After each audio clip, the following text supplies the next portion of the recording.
त्या पद्धतीच्या परत चुका अशा इकडे घडता कामा नये. बघा, ही इमारत आतमध्ये होती म्हणून ठीक आहे. रस्त्यावर त्या बाजूला पडली असती आणि कुठली तरी मोठी हानी झाली असती तर आपल्याला परवडलं नसतं. म्हणून आमच्या सगळ्यांचा प्रयत्न एवढाच असेल, या चुका परत होणार नाही आणि एकदाच चांगल्या पद्धतीने ऑडिट रिपोर्ट करून आपण एकदाच चांगल्या पद्धतीने बांधकाम करू, जेणेकरून परत पुढची 100 वर्ष या इमारतीकडे काही करण्याची गरज भासणार नाही. आता त्याची माहिती माझ्याकडे नाही. मी तेही विचारलं, कारण शेवटी कुठलंही काम करण्याच्या अगोदर ऑडिट रिपोर्ट जे मला वैभव बोलले आहेत, ऑडिट रिपोर्ट ते तुमच्याबरोबर शेअर करतील.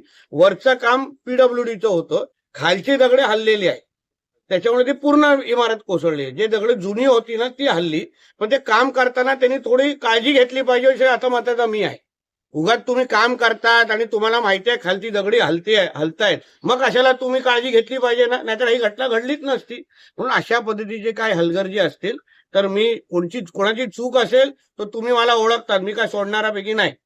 अधिकाऱ्यांवर पण कारवाई होणार. अगर कोणाची चूक आढळली याच्यामध्ये, काय त्याला माहिती होतं उद्या कोसळणार आहे तरी त्यांनी मस्ती करण्यासाठी फक्त वरची भिंत बांधली असेल तर त्याच्यावर मी कारवाई करेन.